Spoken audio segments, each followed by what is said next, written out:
Welcome to Book of the Mouse Club, Episode 9, Saturday, September 8th, 2018.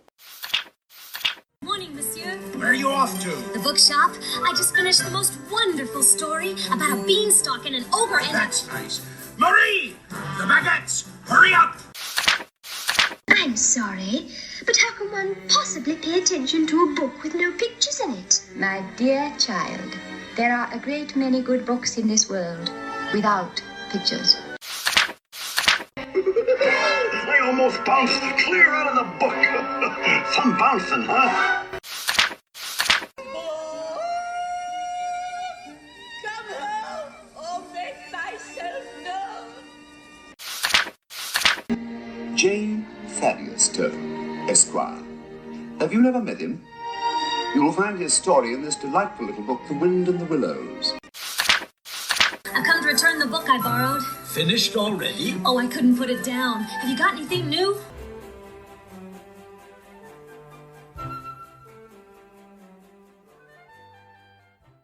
Welcome back to Book of the Mouse Club. I'm your host, Courtney, and I'm joined today by my co-host, Emily. Hey, Courtney, it's great to be back. Hey, I know it's been a little bit since we've had our last episode, or at least since we've promised this book. We did have some filler episodes and interviews, but I am glad to finally be talking about this book, and that is Walt Disney, an American Original by Bob Thomas. Yeah, this is such a great book, and if you're a Disney fan and literary reader of Disney material, you can't not have this book on your bookshelf. I know we had mentioned this when we interviewed Aaron Wallace about his Thinking Fans Guide, but when we were starting to put together a podcast, we put out a survey for people to respond to, and this was another one that a lot of people mentioned. I think it's really well renowned within the Disney fan community as kind of being one of the definitive biographies. This and the Neil Gabler are definitely, I think, the two that a lot of people cite as being like really well researched and a good read. Yeah, and this is the second time you and I have read this book in our first time for the podcast. Absolutely, but definitely revisiting. It's been a few years. I guess I can share when I read it, and then I believe I recommended it to you. You did. Yay. I read it right before I went on my college program. Like, we're talking the week before I moved down. I had gone to Ocean City, Maryland, just for a little getaway with my mom, just to, kind of like say goodbye to Maryland, enjoy before moving to Florida to start my Disney college program. And I read this book on the beach, which is one of my favorite activities. Just the salt water, the sun, the nice breeze. I find that I can read books very quickly then when you have, just a complete amount of time to devote to it. And this book is pretty lengthy. It's 360 pages with a relatively small font, but I finished it in just a few days at that time, and I absolutely loved it. I'm not a super emotional person when it comes to movies, but I did choke up a little bit at the end. I will say we're going to talk about different things within Walt's life, but I don't want to discuss the last few pages of the book because I think they're absolutely beautiful, and I don't want to spoil a reader's journey through this book and reaching that point. Of course, this covers Walt's life, and we know that he passes away, but just how that's later tackled. Let's not get too deep into that, but I will say that I totally got choked up and like a little tear fell, which is pretty rare for me for a book to make me cry. Yeah, same here. Even though second time around reading this, I still got a little misty-eyed and a little choked up. Even though, like you said, we know how the Walt Disney story ends, but just how this book is written, even second time around, still emotional. Oh my God, I totally did too. I was like finishing it yesterday, and a little tear came down again. I was like, I knew what was gonna happen, but it's still just as enjoyable and so well written. So I did the same as you. I first read it when I was departing from my college program, but I read it not the week before. I read it actually a couple months before I left.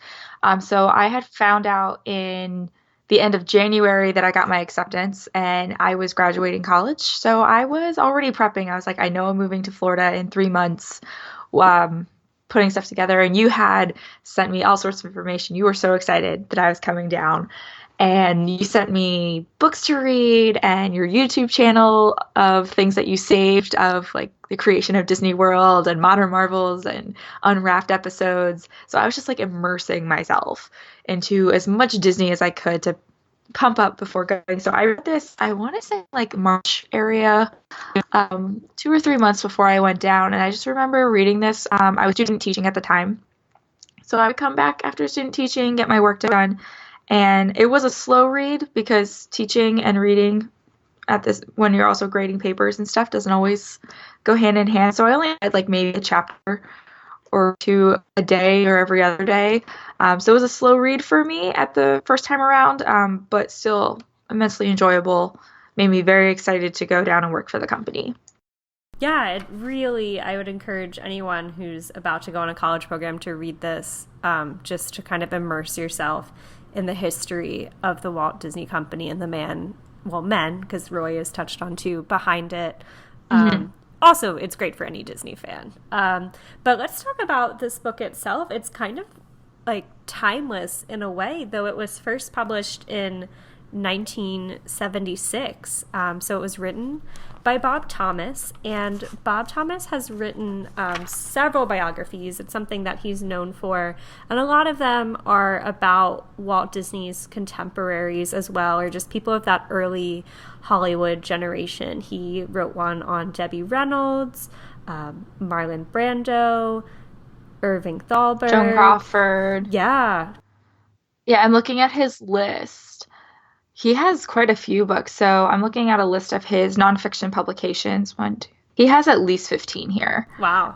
And Walt Disney, I don't know if the list that I'm looking at is chronological, but I would think so because The Art of Animation is second on this list, and he wrote that in, I think, 1956, and Walt Disney had asked him to do that. So I want to say this is chronological, and Walt Disney American Originals towards the end of that list.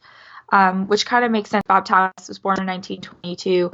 So probably by when this book came out, the 1970s, he had a couple other things too, but I would suspect that after 60 years of his life, he would start winding down a little bit on his writing career. He was also a journalist. He mentions in the updated preface that he had interviewed Walt on occasion. So we're both reading the Disney Hyperion edition, which is like the official D23, and that was updated in 1994 to include a preface that opens with Diane Disney Miller speaking about her father, and then Bob Thomas goes on to kind of discuss and preface with like what his research process was and his engagement with Walt Disney throughout Walt's life. So do you want to touch on that a little bit? So what's really cool, and Diane mentions this in her opening, is that I just remember really quite satisfied with other biographers of Walt. There's lots of biographies out there. So what's really cool about his experience in writing this is that he has had personal interactions with Walt Disney.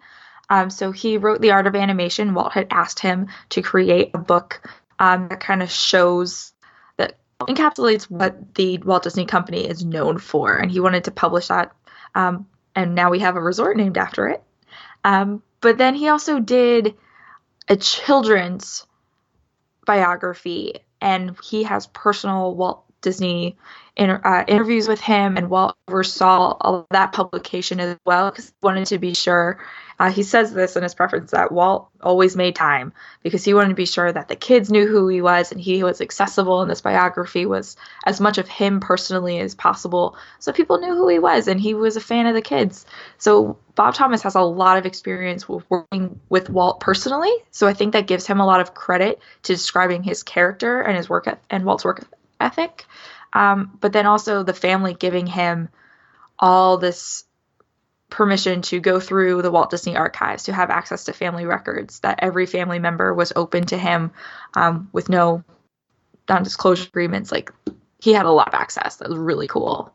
Yeah, he was approached. I didn't know this until I read it, that he was approached by the Walt Disney Company to write the biography. Right. He says within the preface, the project began in 1973 when I was invited to lunch with a few Disney executives at the studio.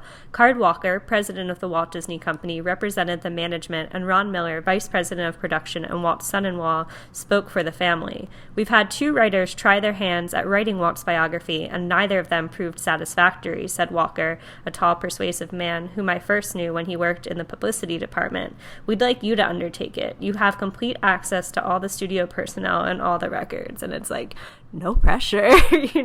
You've been like hand selected. 2 people have tried and failed, but I would say he definitely succeeds. And I like that he did note, as you said, he got 4 lengthy interviews with Walt. This was so he had those interviews before with the children's biography, and I think probably based on that is why they approached him after Walt's death to do this. But when he did those interviews, he mentions that Walt died within a year of those interviews. So we really get a full snapshot of Walt's life, and then he kind of gets to pick up the pieces post Walt's death and put together this holistic view. We can't praise this biography enough. You and I are going to talk so much about this in the coming hour or so.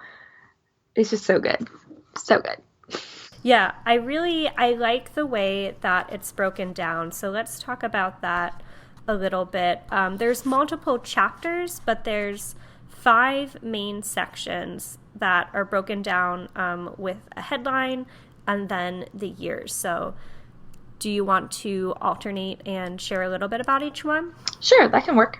And feel free to jump in on either, like if you have more to add, but we'll kind of just give a synopsis of what's covered in each chapter before we really dig into the deeper elements of the material. So the first big section is the Midwest years, and this is 1901 to 1923. So of course Walt was born in December of 1901, but he does open by tracing the Disney family lineage back to the early 19th century. So I thought that was interesting to see kind of like where Walt's ancestors had immigrated from and then how they ended up in different parts of the world. I liked learning that his father and mother had actually briefly lived in Florida. Walt, of course, was not born there. He was born in Chicago, and then it covers his Marceline years. So a lot of people probably think that Walt was born in Marceline because we know that's a major source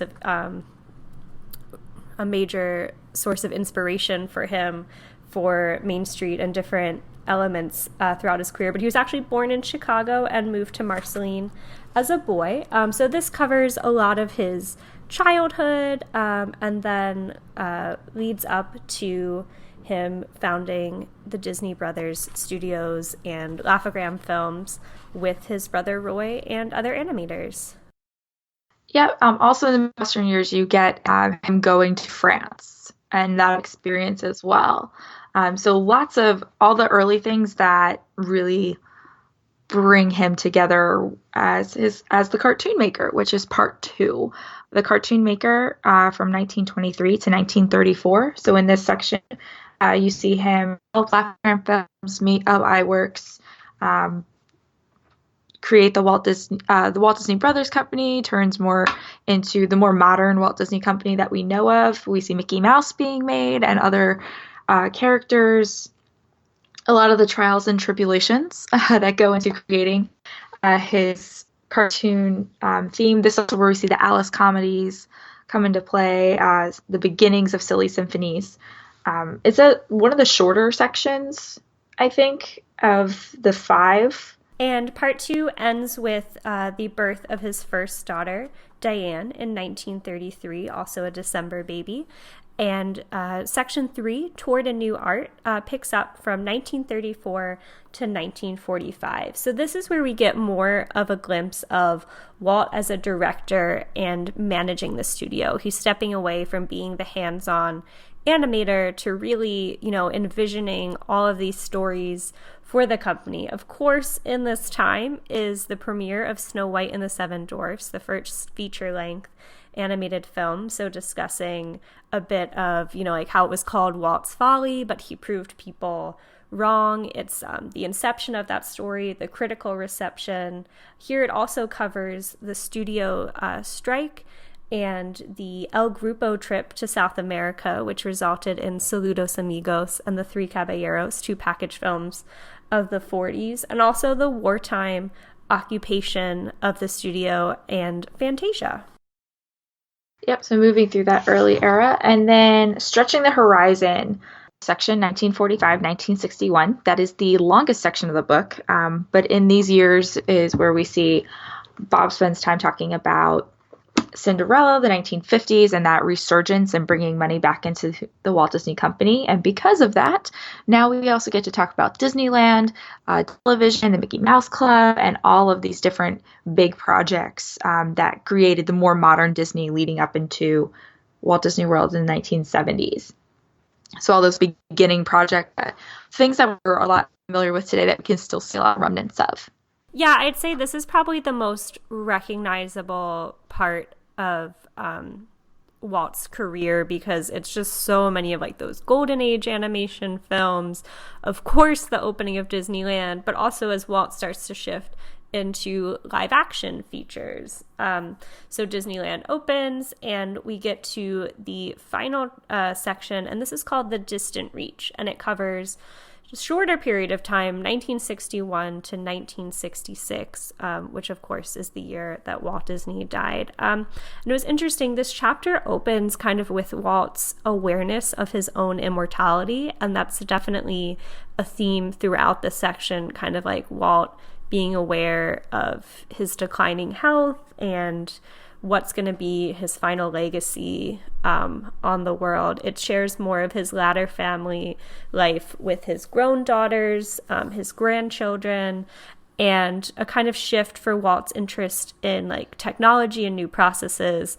looking into animatronic technology, all of the attractions that came out of the World's Fair in 1964, the iconic film Mary Poppins, and of course the Florida Project, his original plans for Epcot, and the final sign off on Disney World, which later becomes Walt Disney World in his honor. And then that's where it ends so beautifully, and Courtney and I cry.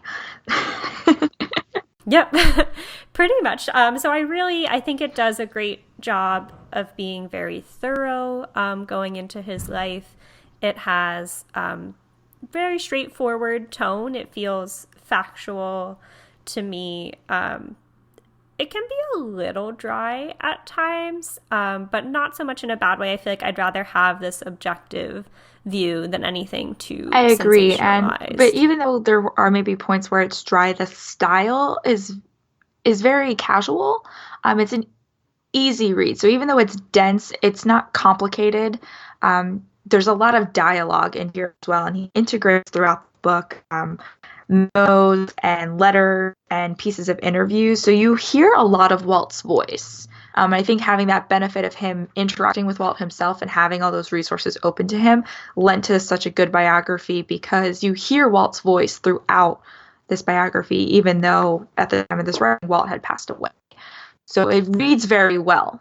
Yeah, speaking of hearing Walt's voice, I know that he recorded a lot of interviews, and there were some direct quotes in there that I recognized from the One Man's Dream film over at Disney's Hollywood Studios. And I was like, this has to have been lifted from those interviews, just familiar stories that you hear Walt himself speak to in the overview of that film that they edited together. I'm like, I bet those came from the Bob Thomas interviews. I'd love to confirm that, but there were just moments where I really was like, yeah, that's for sure. And I think that's why, though, it leads up to that emotional ending, because you hear Walt's voice going through. And I think most Disney fans, if you're an avid Disney fan reading this, you've heard Walt's voice in some recording of some sort out there. So you really hear that in your head, or at least I do. And so by the time you get to the end of the book, you're just building up and you're like, you know it's coming. But because you just spend all this time hearing his voice through Bob Thomas's words, it makes it emotional. Yeah, absolutely. And I found, like you said, it to be an easy read. You know, it took us some time just because it is a longer book. This is 360 pages, and I feel like Marty Sklar's book we covered in our first actual book episode was over 300 pages, but the font size was so different. Like, Marty had like maybe like a 16-point font, and this feels more like a 10-point font. So way denser. So we appreciate your patience as we worked through this. But I did find it, because it was segmented into these like sections of his life and then smaller chapters throughout, that it was easy to find a place to stop and then pick back up later as I had time. Yeah, and I found, so the school year has started, so I have been not reading as avidly as I was during the summer, but because I can put it back down, picking it back up, though, it's not hard to forget what you had previously read. So even if you put it down for a day or two, it's easy to pick back up. Yes, definitely. So let's dive into the actual book. And, we can think about this in terms of the first time reading it or anything we picked up along the way. But what was your impression of Walt Disney before this book and after reading it? So this might have to go back to the first time I read this book, because I've had this sense of him since then over the last 3 years and after working for the Walt Disney Company. But I think before this book, you kind of he seems like this mythical figure a little bit to me, if I'm trying to remember back like 3 to 5 years ago, where those classic stories about him of like having this inspiration in Griffith Park about building Disneyland, coming up with Mickey Mouse and the train. It just all seems so almost Hollywood. But after this book, he's more human to me. Bob Thomas does not stray away from some of his flaws, his impatience, some of his temper. At times, maybe he didn't handle the Walt Disney strike and unionization very well. But you kind of get he's more human to me. So even though he's still this great man, that his imagination and his determination to succeed is legendary and is very fantastic, he is a lot more down to earth to me after reading this book. That he cried when he gave Diane away and Sharon at their weddings, and you're just like, oh yeah, he's a dad, he has grandkids, he has a family. Yeah, I really feel like it gives such a great holistic picture of him and his life. Of course, I was familiar with who Walt Disney was before reading this book. I think I spoke to you on our Disney A to Z episode that in 6th grade I did a research project on Walt Disney. So I learned a little bit. My focus has always, though, been kind of on that post 1955 legacy, though. I love the Disney parks. Important within that section is that for the opening of Disneyland, Walt creates the Disneyland television show. And that's really, I feel like, what most of the public consciousness image of Walt is in those last 10 years of his life. The older man with his mustache on TV inviting you in part of the Mickey Mouse Club, like your host, Walt Disney, I think is people's image of him. But I agree that you got to see more. For me, the first time reading, I enjoyed a lot of the early years, because I think this is One Man's Dream. The film is like the abridged version of this book, but really understanding his relationship with his father, his mother, his sister. I didn't realize he had 2 older brothers who ran away from home, like getting glimpses into pieces that shape his life. But also what I really enjoyed was getting a glimpse at Walt's sense of humor. I feel like Bob does a great job of showcasing like just little one-liners and zingers from Walt in interactions with people that he worked with. And I have one that I really wanted to share from the end of the book. This is when he was surveying the land in Florida, but of course they're still trying to be undercover to gain as much land as cheaply as possible. Bob shares, Walt couldn't resist seeing the property himself, even though he realized the danger if he were recognized. He flew off to Florida in the company plane with a few of his executives. When the plane stopped to refuel at a Florida airport, all of the travelers started heading for the terminal. One of them said to Walt, "You can't go, you'll be spotted." Walt grudgingly agreed to remain on the field. A young mechanic stared at him and remarked, "Are you Walt Disney?" "Hell no," Walt replied. "I get mistaken for him all the time, and if I ever run into that SOB, I'm going to tell him what I think of him." I just thought that was so funny. like, just teasing. And I wonder if the guy like picked up on that or not, or believed him. But that was just such a funny story that shows like what kind of like a trickster he was. Yeah, I also like his interactions with Hazel, his nurse. So there were few people, so he displays this humor to a lot of people, but some of that more sarcasticness, there are other people who put him back in his place, and there's few of them, and I love his interactions with Hazel, and I love that Bob was able to get that information, because that's more the behind-the-scenes Walt, when the day was over, and he would get his nurse treatments from Hazel George for his polo injuries and other things that ailed him throughout his life, and so she really got to know him. And he was saying throughout the book that Hazel and his secretary, Tommy, are the few people that could really fire it back at him and he would take it. So I really like seeing those interactions as well. One favorite I like to share, this one's at the beginning of the book, so the iconic Disney mustache that he has. So this was after, so this is in the early creations when the Disney Brothers Disney Studio, he ends chapter 6. Bob Thomas just writes, something else was added. Walt had worried that his youthful appearance was a drawback in his dealings with the movie world. When he and his fellow animators grew mustaches on a bet, he was pleased with his new look of maturity, and the mustache remained. And that's like all he says about it, but that's all you need. So I really like that throughout the book, those little pieces that really interject themselves about these little funny Walt things.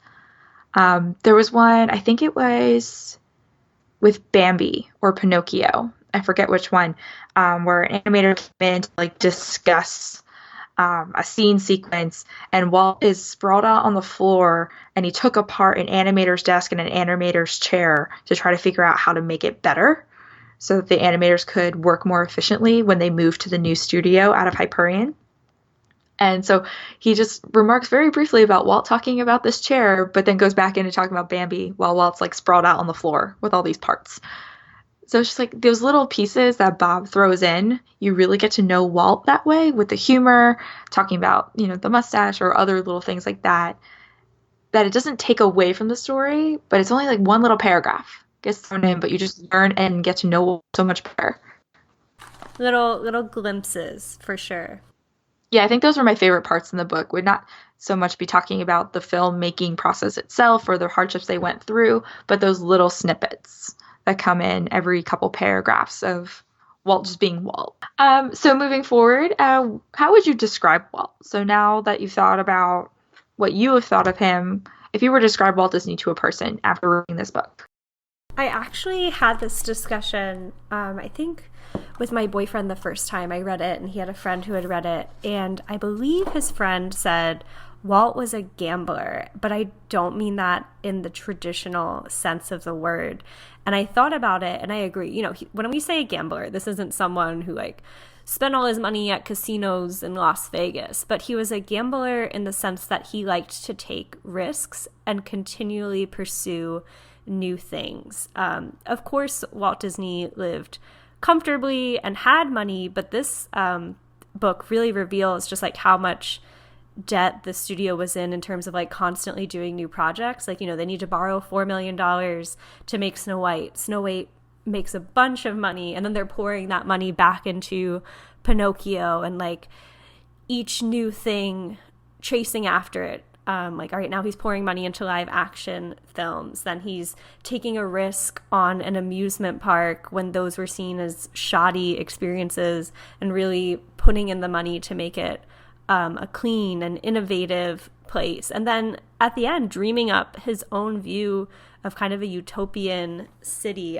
So I found a quote on his view of money that I think really sums it up well. And he says, "But the change in fortune had little effect on Walt's personal life, nor did he glory in the company's financial health. I've always been bored with just making money," he said. "I've wanted to do things. I've wanted to build things, get something going. People look at me in different ways. Some of them say, that guy has no regard for money. That is not true. I have had regard for money, but I'm not like some people who worship money as something you've got to have piled up in a big pile somewhere. I've only thought of money in one way, and that is to do something with it, you see. I don't think there is a thing that I own that I will ever get the benefit of except through through doing things with it. So just, constantly keeping the company going by investing in these new risks. So, gambling a bit of the fortune on something new, not throwing it all away. Yeah, I'm trying to look for it, and I thought I bookmarked it, but I didn't. But what you just read and talked about reminded me. And here there's a quote that Walt talks about that he never regarded himself as a celebrity, and that he didn't like being pursued as or portrayed as a celebrity.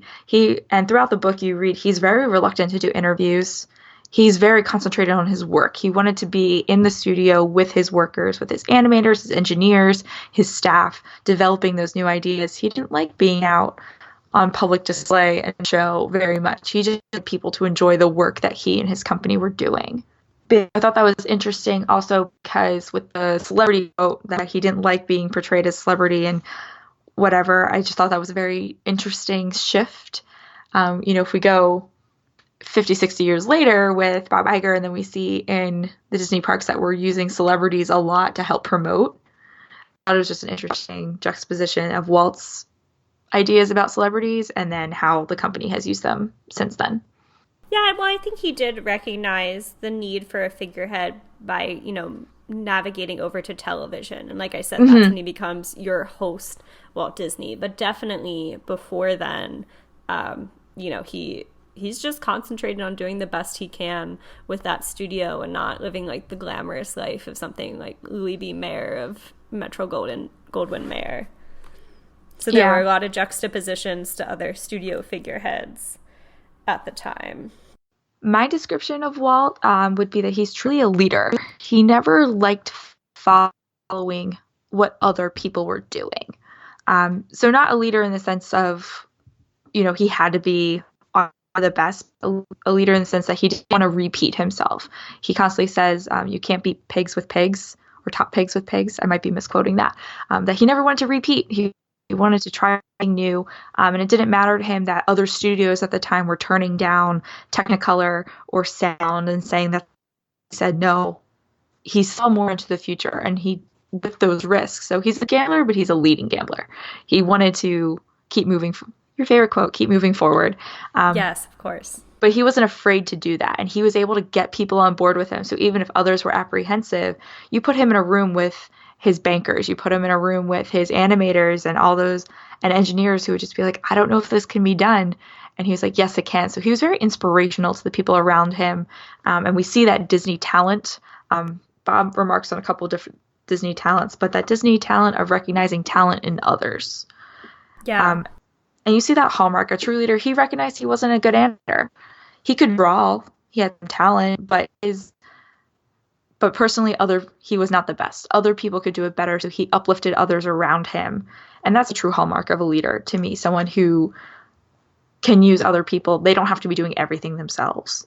Yeah, and you mentioned the pigs with pig lines. I have a funny aside about that. That's definitely, I think, a quote that's passed around within the Disney fan community, and that's in reference to the success of the Three Little Pigs Silly Symphony. Walt creates that. It does really well. This is the one with the Who's Afraid of the Big Bad Wolf, and all of these executives and Hollywood people are saying, oh, we want a sequel, give us more. And he says, no, you can't top pigs with pigs. He wants to keep moving on. So that's often brought up in times of like what people see as maybe like an unnecessary sequel. And people say like, oh, you can't top pigs with pigs. Why are they doing that? But a restaurant at Disney Springs opened called The Polite Pig, and you can get like a pork sandwich, but you can get pork rinds as a topping. And I remember someone tweeting, I guess you can top pigs with pigs. Oh, that's hysterical. And I just thought that was the funniest thing. So that has nothing really to do with Walt, but I really wanted to share that story. That's awesome. But it does have to do with Walt. It's a quote. Yes, of course. Though speaking of stories, this book definitely touches on some of the iconic stories that I'm sure a lot of Disney fans know, such as sitting in Griffith Park, watching Diane and Sharon ride the carousel and having the idea for a theme park that eventually becomes Disneyland, or the creation of Mickey Mouse. But did you have any favorite stories from the book that stood out to you? I have a couple. bookmarked in here, so I'm trying to pick which one maybe to discuss. But I liked a lot of the stories around his isms a little bit. So how the animators, they knew when Walt was coming because he would cough. Yeah. Or the drumming of the fingers, which I know we hear about those stories, but Bob Thomas talks about them because he got to talk to those animators. This isn't him retelling a story from reading it in another book. He actually got to talk to them.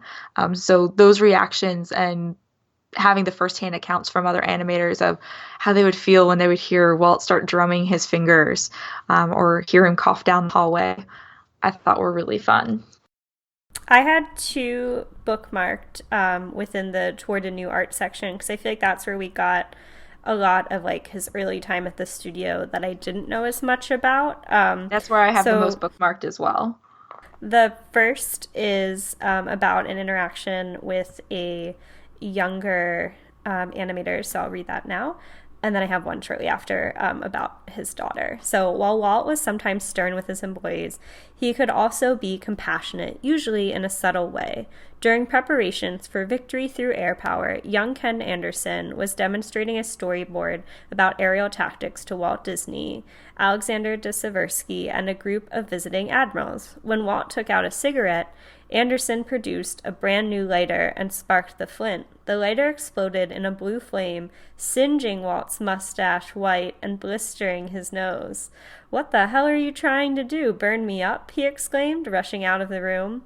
Anderson was devastated. Word of the incident spread through the studio, and he was shunned like a pariah. He wept that night, fearing that his career with Disney was over. In the morning, he was surprised to hear Walt's jaunty voice on the telephone. "Hi, Ken, what are you doing for lunch?" The two men lunched together in the studio restaurant in full view of the other employees. Walt, who had shaved off his mustache, made no mention of the previous day's accident. He had a facility for ignoring disagreeable subjects. When Ken returned to his office that afternoon, his fellow workers no longer avoided him. And I think that really speaks to what you were saying about Walt as a leader and his compassion for others. And the other story that I had was just a really cute one about his interactions with his daughters, and kind of that he took the time to shield his daughters from the public eye.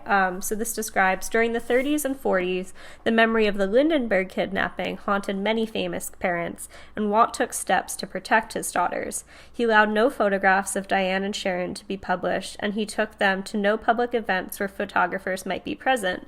The window screens on their Los Feliz house were reinforced. The girls were so shielded from publicity that they scarcely knew of their father's fame during the early years.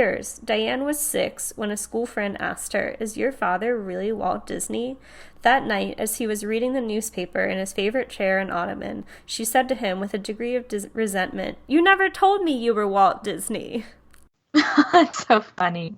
It's just cute. Like, you know, I often wonder sometimes about, like, when do the children of famous people, like, realize their how world famous that they're in.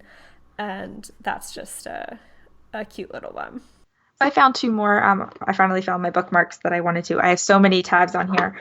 So mine are actually coming from the early days. So part 1, going back, because I really enjoyed those earlier chapters, like you said, because we know so much from like 1950 on, and that starts at like page 200 in the book. So there's whole slews of stuff before that. But I really enjoyed his early days with his friend Walt and Vaudeville.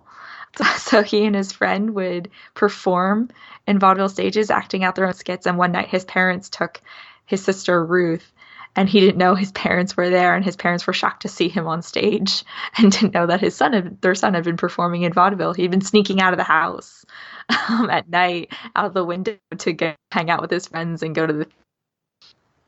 So I thought that was very fun. You see that brass that he has, that he's, okay, I'm just going to leave the house and do what I want, even at such an early age. And then I love that after his first Laugh-O-Gram film had collapsed, he's in debt, doesn't have much money. He takes everything he owns, leaves Kansas City, and goes to California, but he books a first-class train ticket, spends everything he has, the more fiscal person, like this is where you see some juxtaposition between Roy and Walt. Roy would have bought the practical train ticket. He would have thought about, I need money when I get there so I can find a place to stay. And Walt was like, nope, blow it all on a first class ticket. I'm traveling in style to my new adventure. Yeah, those are great. I liked just his little ornery adventures as a young kid. Yeah. I think one that most people are familiar with when he paints the side of the house with tar, right? Yes. Was that him and Ruth? Yeah. They painted the side of the house with tar. And they said it was still there when they sold the house and sold the farm. So I can only imagine what maybe some of the buyers thought when they saw Rod Stallings on the side. Like, did they know? No one knew at the time this little kid Stallings were going to turn out to be this great animator and great entertainer. Because cartoons were such a new medium.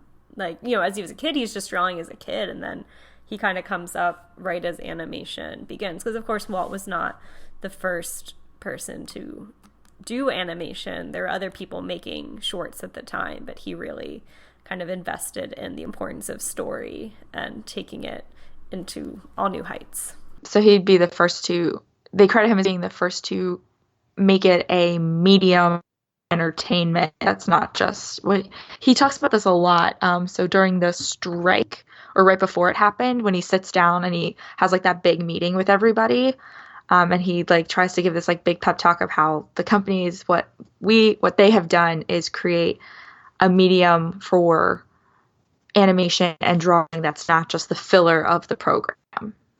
So he does that a lot throughout the book, that I don't just want this to be a filler. I don't want it to just be a little piece.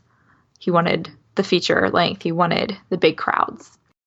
Speaking of the earlier work, and, we did say we were a bit unfamiliar with it, I guess, outside of name recognition. Have you watched any of his early works, like the Alice comedies, Silly Symphonies, or Oswald? I haven't seen any of the Alice comedies. I am wondering if some of that stuff is available on YouTube or where to find that. I know they made a Disney Treasures set, right? Yeah, I have. Oh God, I love the Disney Treasure set so much, and I wish they would do that more of them. For anyone unfamiliar, the Disney Treasures, they were made in the mid 2000s. Then they were these nice tins of different like shorts or collections, hosted by Leonard Maltin. They've done an Oswald one, a Mickey Mouse one, Goofy, Donald.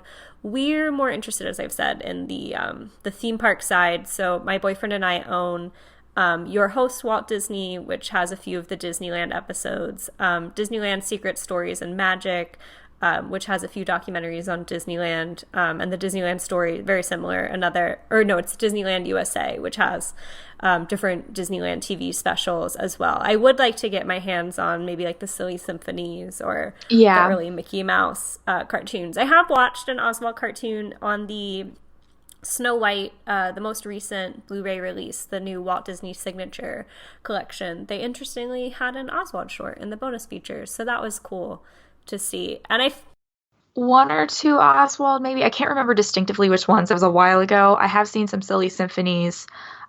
Obviously, lots of early Mickey Mouse ones. I've seen Steamboat Willie many times. I've seen the Bandstand.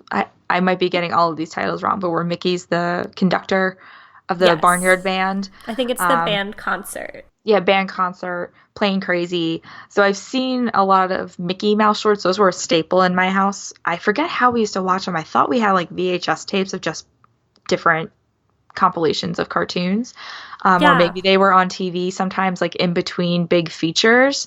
But Alice comedies, I have not seen, and I would like to get a hand on one of those. They're out there. I believe they made a Treasures tin out of it. So they are out there for people to see. I think some of the Silly Symphonies, too, were integrated into those sing-along songs that we adored on VHS. Like, I remember the trees. Children. Like, reading about how Silly Symphonies, they were, like, okay. Bob Thomas was reporting that people liked them, but they weren't, like, as big as Mickey Mouse. But Silly Symphonies were the first to get color, and that was the one with the trees. And I remember seeing flowers and trees. That iconic scene of all of them just dancing in a circle. I just recently watched the Skeleton Dance, which is, I think, the first Silly Symphony, definitely under the Ub Iwerks area. I was at Mickey's Not So Scary Halloween Party, and they do different shorts. And when we got home, we didn't get to see the skeleton dance, but they are showing a few different shorts in Mickey's PhilharMagic. You can go through and trick or treat there. And we did watch Lonesome Ghost, which was an early Mickey Mouse short, The Mad Doctor, another one. But I did see that someone watched the skeleton dance there. But we ended up coming home and watching it on YouTube, just to get in the Halloween spirit. Don't they also reference it, or they used to? Rest in peace, great movie ride. Didn't they reference the skeleton dance in there as well? I'm not sure about that. I thought they did when you transitioned out of the Indiana Jones sequence and into Tarzan, and they talk about horror films for like a brief second. Yeah. In between? They might have. God, I think they did. A year. So sad. I know. Rest in peace, great movie ride. But I liked when the Disney company. So I like this book because I think those are things that we know they exist, but we don't hear a lot about how they were made or more the history around it. But I would like to see the company have more of those pieces where, like at Not So Scary, they brought out skeleton dance, like bring some of that original Walt Disney creations back out. That was a great move on their part, and I would love to see more of that. All right, so let's talk about some big Disney moments. So obviously there are things that are very familiar to us, but Bob Thomas, he writes about them in his own way. So we have a couple here that we wanted to touch on. So tell me one big piece that I got out of this book that a lot of people, I think because of this, we start to give Roy a lot of credit for the creations that Walt had. So what was your impression of how Bob Thomas talks about Roy and Roy's influence? I think this was one of the major themes of the book, and it carries through each of those main sections. In that early part, literally the Midwest years, they talk about just their relationship as kids together and how Walt looked up to Roy and really respected him, wanted to follow in his footsteps. And then as they start to go into business together, we mentioned it briefly, but originally the studio was going to be called Disney Brothers Studios, thinking akin to like Warner Brothers Studios, but they wanted something to distinguish and thought one name would be more recognizable, and that's how it becomes Walt Disney Productions, though Roy had a long hand within the business, and Walt was the dreamer and Roy was the businessman, so he was really responsible for working with the bankers and kind of taking a back seat to Walt, but always being there guiding him throughout, and that carries all the way up through the end of Walt's life, because Roy was older, but he did outlive his brother. So I definitely enjoyed getting a deeper glimpse into their relationship. He mentions different arguments that they had, but they always made up very quickly. So they got along like brothers. Yeah, I like how Bob Thomas, you really see the juxtaposition of Walt and Roy in their styles of leadership and in their styles of doing business. Roy being more practical minded, being dreamer. But like you said, you get the sense they are brothers. You also get a deep connection. But even though you're seeing the differences a lot between Walt and Roy, he really portrays that none of this would have been possible without Roy. Walt would have continued to fail. Roy is an integral part that Disneyland would not have existed without Roy getting the backing from bankers, that he could pitch Walt's ideas, and when he couldn't, he brought Walt with him. He made it work. What was so touching to me is that Walt's vision, he had Disneyland, and buying the property in Florida, it was going to be called Disney World. Unfortunately, Walt never lives to see Disney World come to fruition. They had purchased the land, he had been on the property, but he dies in 1966. Walt Disney World doesn't open until 1971. It's Roy who carries that vision through, and he's the one who insists, I'm going to get like a little choked up, that it be called Walt Disney World in honor of his brother, to know that it was his legacy. And I think that's just, Roy was such a selfless person. I think that's a perfect word for Roy. He's incredibly selfless, almost to his detriment sometimes. In the early times that he would, when Walt was starting Laugh-O-Gram Films and that early studio, Roy was the financial backing of the family and of the company for the longest time, like him almost solely, with some family members. But he would give Walt constantly. He paid for Walt's lessons. He paid for Walt's first movie camera. So selfless, I think, is the best word for Roy. And I think what really seals the deal at the end is, that Walt Disney is going to pass, but Roy, I think that sentiment of Roy naming it Walt Disney World, but then Roy also passes away very shortly after the opening of Walt Disney World. It has that completion of like, and Walt's work is done, and Roy made it happen, and you're just like, beautiful. Another story that I thought had an interesting take in this book was the creation of Mickey Mouse, and I really appreciated the way that it was tackled. For the longest time, the story that I've always heard that's in one man's dream is that he popped out of my head and onto the drawing pad on a train from New York City after losing the rights to Oswald the Lucky Rabbit. But that wasn't exactly true. And, a lot of credit is due to Iwerks, which we had mentioned on that Disney A to Z episode where we read his entry. But at the opening of chapter 8, Bob Thomas acknowledges, the birth of Mickey Mouse is obscured in legend, much of it created by Walt Disney himself. He enjoyed telling the tale of how he dreamed up the mouse character on the train trip back from the Oswald disaster, and how Lily objected to the name of Mortimer Mouse, so he made it Mickey Mouse instead. He also hinted that the character originated with a pet mouse that played around his drawing board in Kansas City. Both stories had basis in fact, but the real genesis of Mickey Mouse appeared to have been an inspired collaboration between Walt Disney, who supplied the zestful personality and the voice for Mickey, and Iwerks, who gave Mickey form and movement. So I liked that he gives credit where credit is due and says, like, part of this is like a little bit of Walt being a great storyteller, and having that to share about Mickey and give him that background. But it was a joint effort between Walt and one of his best animators and friends. And it also gives a lot more background on the early Mickey Mouse cartoons, that Plain Crazy is actually the first Mickey Mouse cartoon. Steamboat Willie was the first Mickey Mouse cartoon with sound, and that's what and was the first one to be distributed. So even though Plain Crazy was made first, and was completed first, the first one people saw was Steamboat Willie because it had the success with sound. Plain Crazy and Galloping Gaucho were both still silent cartoons, but then after Steamboat Willie, they finally get released because they couldn't just quite get it, but with Steamboat Willie. So I think that was important to me too, because I always thought about like, oh, Steamboat Willie, 1928, there's Mickey Mouse. And it's like, oh no, they actually played him a lot more. And without Plain Crazy and Galloping Gaucho, Steamboat Willie probably wouldn't have been as successful because they had two cartoons to really hash out what Mickey is going to look like, what his personality is going to be, before Steamboat Willie and sound became the new medium. Yeah, really cool to see that transition and his approach to that. I didn't have anything bookmarked for the opening day of Disneyland just because I feel very familiar with that, and really what I concentrated on was stuff that was newer to me or less familiar. Did you have anything you wanted to share just about Disneyland and its creation? So I think it goes back a little bit to what we were saying earlier about how Bob Thomas approaches these hallmark moments. In this book, for readers, you're not going to get the history of Disneyland, the history of Mickey Mouse. It is about Walt. So what I really liked when he talked about the opening day of Disneyland is he does mention, the lady's heels sinking in the asphalt and whatever. It was like a paragraph.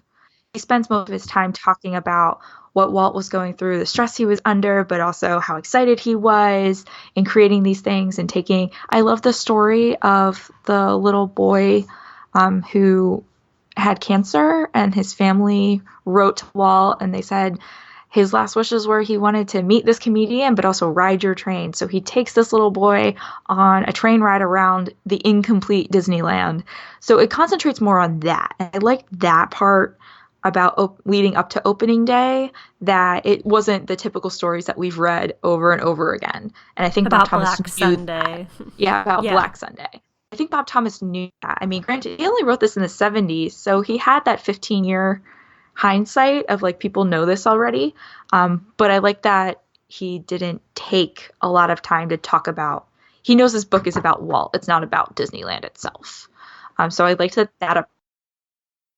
One thing that I really thought he did a good job on was his approach to the Disney company strike in the 40s, where the animators start to unionize. And what I really appreciated was that Bob Thomas seems to take an unbiased approach, and he shows both sides. Like, he recognizes the animators' complaints and like what they wanted out of the strike, but also, frankly discusses Walt's reaction to it, and how Walt was unsatisfied and hurt by the strike, and even kind of addresses what he thinks in a way like could have been improved on, I feel like, or just like maybe based on Walt's reflections of how he would have handled it differently or could have handled it better. I know that's right within your wheelhouse of like the World War II era that you love, so feel free to jump in.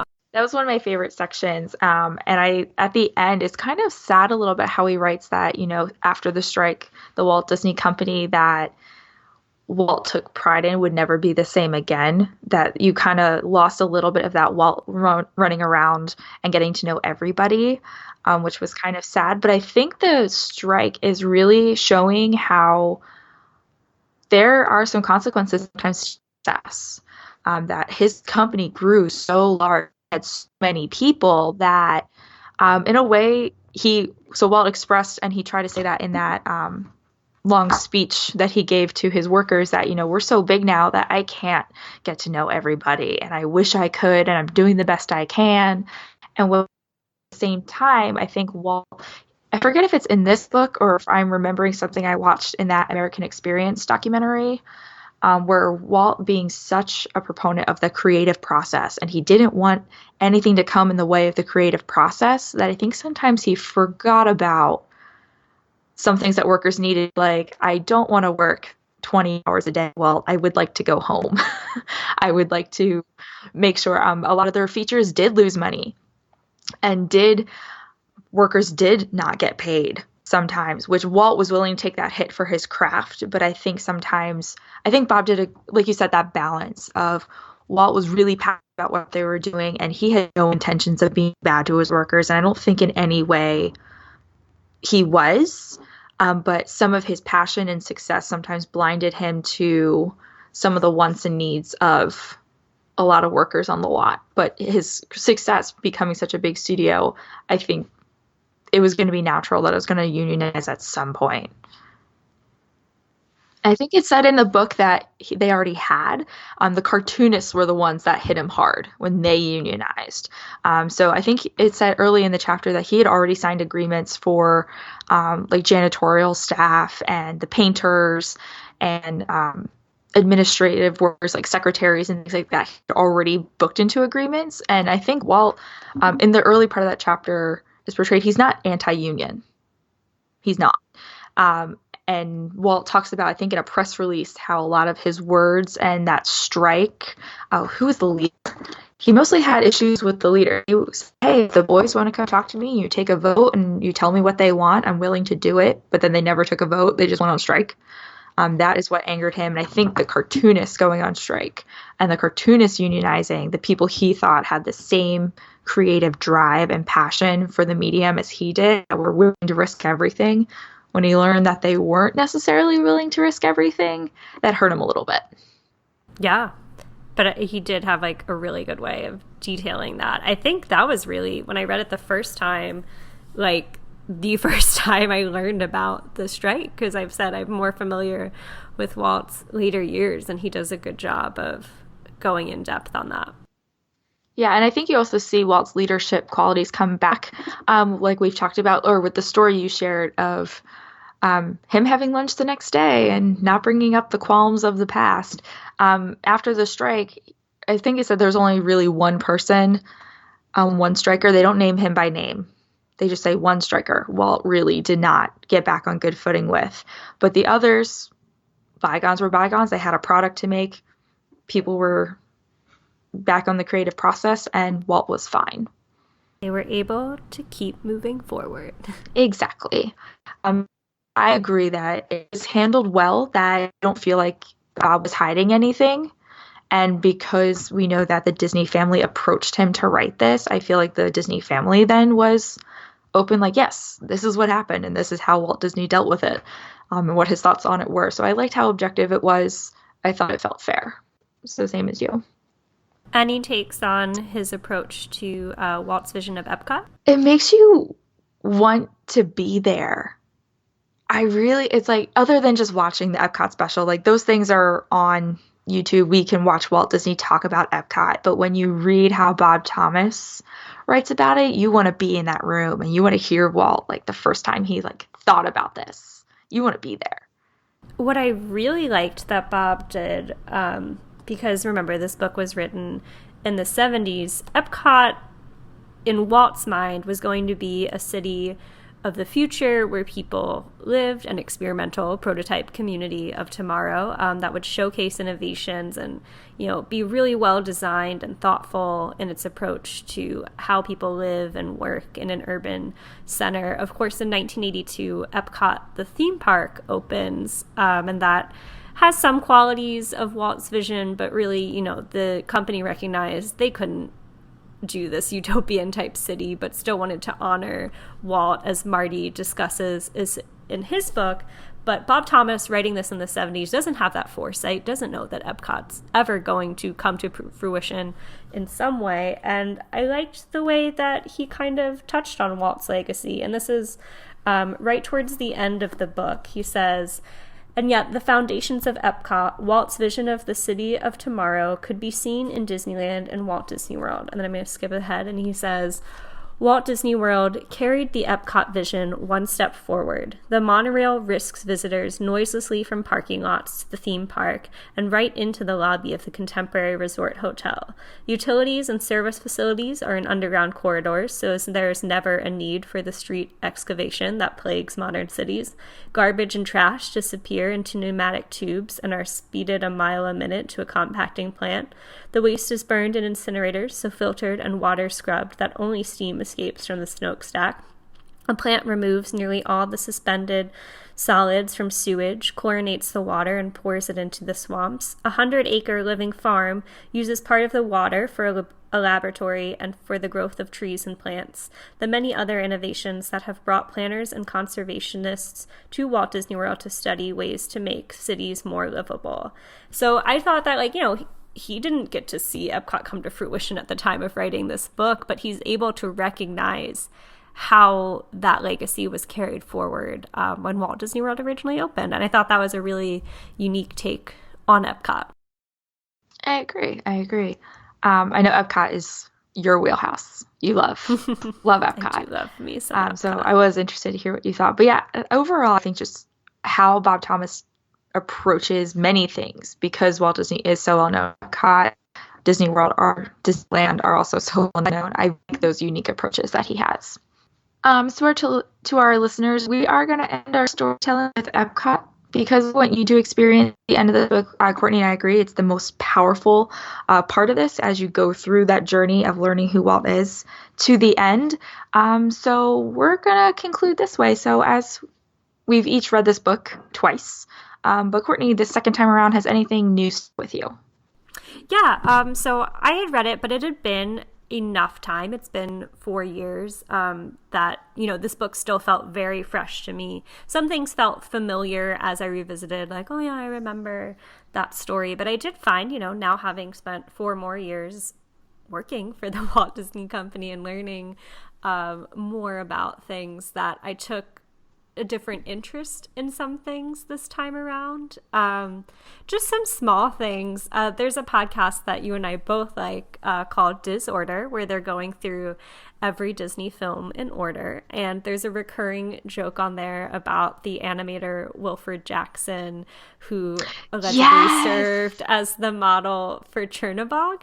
And I just found when Wilfred Jackson's name was mentioned, I was like, oh yeah, now I actually have kind of a scenario to tie that to, or an interest in him. And I found it really interesting to learn that he was one of Walt's first animators.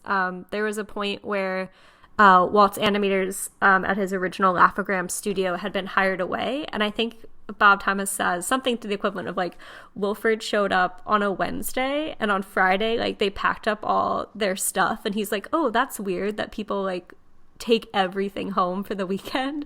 And then he shows up on Monday and like it's only him and Ub and like one other person because those other animators had left the studio. So I was like, oh, like, you know, I read that name last time but didn't associate it with someone in Disney history that I've now learned more about. And I also liked reading about Walt's interest in the live action features. That's something that I've taken more of an interest in recently, getting into like that catalog of live action films from the mid 1950s to the mid 1970s that Walt's son-in-law Ron Miller had quite a hand in as he becomes a producer on those films, but also Walt's like very first features like Treasure Island and 20,000 Leagues Under the Sea. Yeah, a lot of that I agree with. A lot more names have stuck out to me since reading this the first time around, like Wilfred. Also, I was kind of surprised I saw more Marty in there after reading his book. Maybe because Marty wrote his book himself. It's a autobiography in a way, a memoir that obviously he was everywhere in his own book. So I was expecting to see a little bit more Marty because after reading Marty's book, it sounded like Marty had much more of a role in the Walt Disney Company than Bob Thomas shows. Well, I feel like Marty's career, as we discussed in that episode, he's really only with Walt for like 10 years. And like the Marty Sklar that we recognize comes from Epcot and beyond. But you're right, he was there for the 1964 World's Fair. And wrote some pieces. So I was expecting like a lot of, but I expected his name to be dropped, and I think I only saw his name dropped once, and expected it like maybe 3 times. I thought of something related to Marty. Marty tells the story of writing the piece about Walt being like, oh, I'm a busy little bee and I kind of pollinate throughout the studio, and like Walt has a negative reaction to that. But I think Bob Thomas just like cites that quote about being a busy little bee, and I was like, no, Walt didn't like that. And I was like, that's Marty's quote. That's but anyway, sorry, I just immediately thought of that. Continue. But yeah, so I thought but in general, like you, I saw more names that I have more of a context with now, being more educated than I was 3 or 4 years ago, having time in the parks, exploring more Disney history since the first time I read this. But I think a piece that stuck with me more was the television piece, and paying attention to all these big names, like ABC artists, all these other people that Disney has worked with, creating television series, distributing his cartoons. And I was like, oh, Disney owns some of them now. Isn't that funny? Some of that, like, oh, look how the world goes round moments. But I really enjoyed the television piece as Walt was experimenting with new things, but also modern television, how we enjoy sitcoms and TV shows. He kind of helped shape that. Was there anything that you wish Bob Thomas had spent more time writing about? I know you kind of hinted at like Marty, but was there anything else? I really like the 1964 World's Fair. You can never tell me enough about the 1964 World's Fair, and that got a decent bit of a chapter. I would have liked to know more, probably more about Walt seeing other stuff, not just the stuff that Walt worked on, but what other things Walt reacted to, and then got inspiration from other pavilions to bring into the Disneyland parks. Yeah, that would have been interesting to me as well. One thing that I specifically wrote down when I was reading is I wanted to know more about his courtship with Lillian. That was just like 2 paragraphs, and it was kind of weird the way that he transitions. I don't have the page bookmarked, but I'll paraphrase. And basically he talks about Roy marrying his longtime sweetheart, Edna, that he had known back in Kansas City, and like, bless Edna, girl waited like 7 years to get married to Roy. And like she comes out to Los Angeles and they're getting married, and they say it's a small wedding. Walt served as best man, and the maid of honor was a young ink and paint girl from the studio, Lillian. So he kind of like introduces her in a weird way, just as like as the maid of honor. And to me it kind of implied like, oh, she just asked this random girl, and then he transitions into like Walt taking Lillian home from the studio, but really that's kind of it. It was under 2 paragraphs. It was like, and then Walt married Lillian. I'm like, oh, I would have loved to know more about the early stages of their relationship. He certainly has Lillian throughout, and her reactions and advice to Walt throughout his career, and their family. But I was like, I'd love to know about early Walt and Lillian. So that was my piece. I didn't really think about that, but I think I had a similar reaction. And I don't know if it's because I've read other stuff. It might have been an American Experience documentary where they do talk a little bit more about Lillian. That I was just like, I thought there was more. Now that you say that. But I think other parts of the book, though, you do get to know Lily in other ways. How she handles Walt's humor, and she's just a good sport. I gotta give her also a lot of credit. Edna and Lillian, I can't imagine some of the stress they went through watching their husbands go through creating this company and the craziness of it all, and they were there, steadfast. So good for them. But yeah, those were some fun pieces to read when Walt was interacting with his family. All right, so the last question you and I had for each other is, if you could talk to Bob Thomas, what would you want to ask him? I think I'd really just be interested in knowing what he thought was Walt's greatest accomplishment. Having had 4 lengthy interviews with him, I don't even know if that is something that you can pin down, but just having been someone who went into all of this research, chronicles his whole life, like, Bob, what is your biggest takeaway? You're going to hear the history teacher in me for a moment. I would want to talk to him about the process of writing this book. How do you dive into being approached by a family and being said, hey, we want you to write this biography, but then having all of that information, like some of the stuff he cites, he talks about specific notes of how things cost. He talks about length of time and timelines. Like, I can only imagine how many papers he read through and how many interviews he listened to or went back to his own interviews or looked at pictures. Like, how did he digest all of that information to put together a book like this? Like, I'd want to know what things did he think maybe shouldn't be in there, or what things he wished he could include, but it didn't quite fit. I'd really want to know his process. I wish we could interview him. Yeah.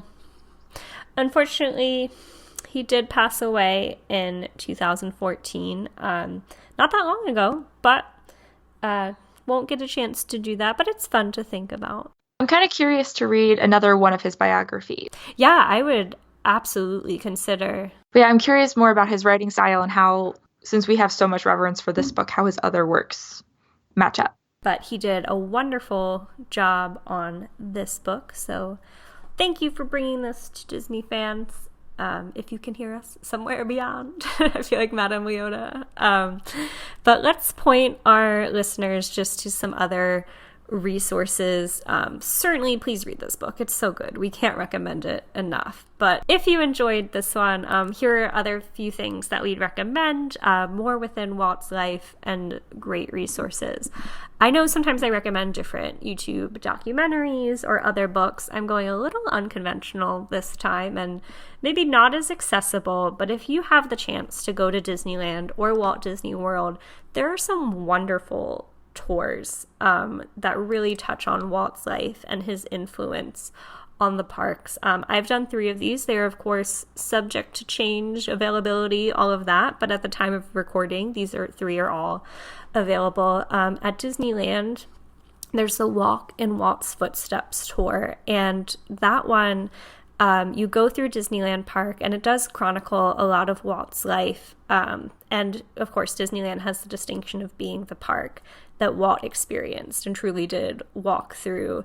And the most unique aspect of this tour is that you get to go to his firehouse apartment upstairs. That's something that's usually not accessible to the public, but is included as part of this tour at the time of recording, of course, subject to change. But the tour is led by a Disneyland tour guide, but with your earpiece, they actually embed different audio quotes from Walt, and you get to hear him speak to different pieces within Disneyland. So I can't recommend that enough. Another great one at Epcot is the Undiscovered Future World Tour, and that's about Future World, its vision, different attractions there, but they do a nice job of really grounding you in the history of Epcot and speaking to Walt's original vision for Epcot and kind of how that does come into play in Epcot, the theme park. And my final recommendation is at Magic Kingdom, and that's the Walt Disney Marceline to Magic Kingdom tour. The Keys to the Kingdom tour focuses more on like the 4 keys of Disney and kind of like the Walt Disney Company, though it does incorporate elements of Walt Disney World's creation and Roy and Walt and that story. The Walt Disney Marceline to Magic Kingdom really draws on Walt's own experiences and how they influence things that we see within Magic Kingdom at Walt Disney World, like the train station and people that are honored there, and Carousel of Progress, or different technologies like audio animatronics. And I did that recently and just thought it was really quaint. It's 3 hours. It's one of the cheaper tours, so I definitely recommend any of them. Some of the stories that were shared on that tour, I later recognized in the book. So it seems like this book or the interviews that led to it were great source material for these tours. What about you, Emily? So you heard me mention this probably twice on this podcast already, that the American Experience documentary in this episode was created by PBS. It's available on Amazon Prime for streaming if you have that service, or you can also buy the DVD.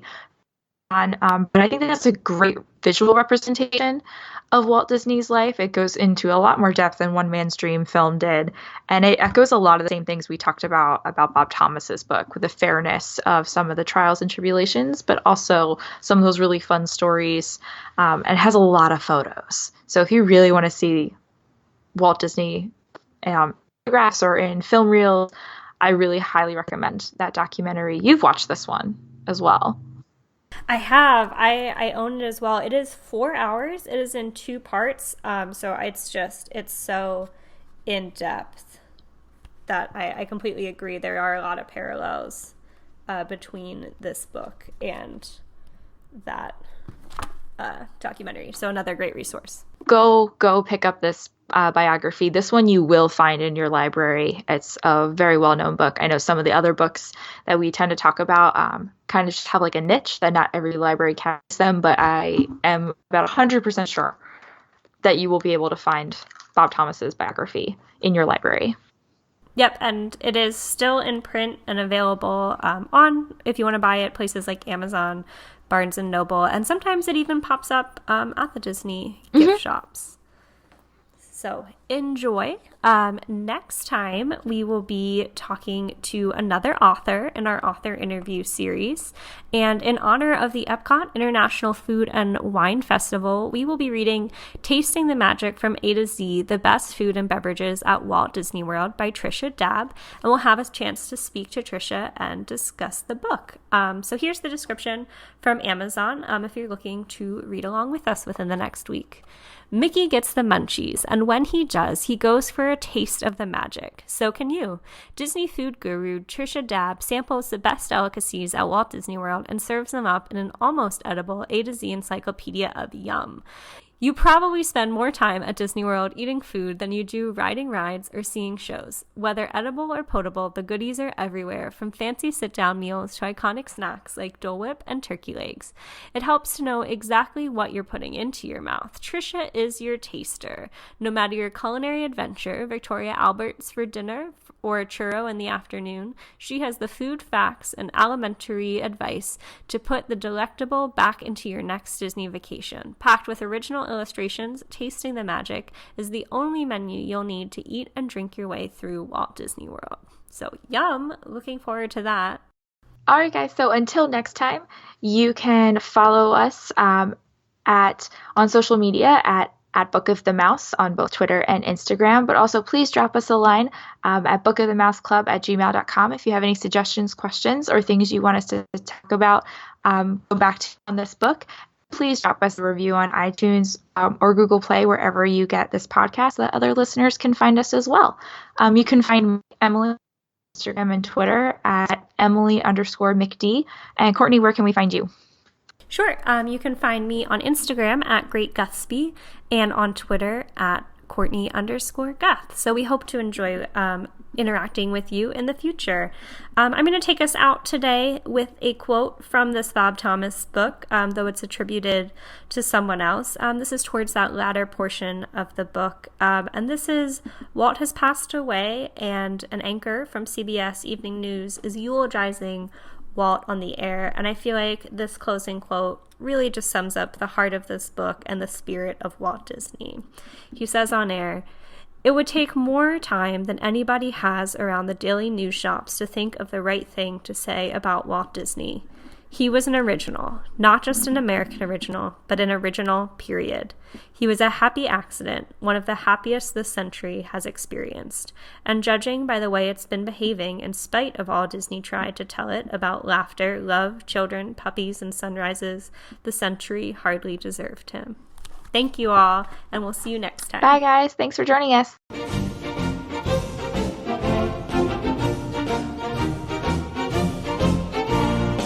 Book of the Mouse Club has no affiliation with the Walt Disney Company. The views and opinions expressed by hosts and participants are theirs and theirs alone. They do not represent the organizations or companies they happen to work for.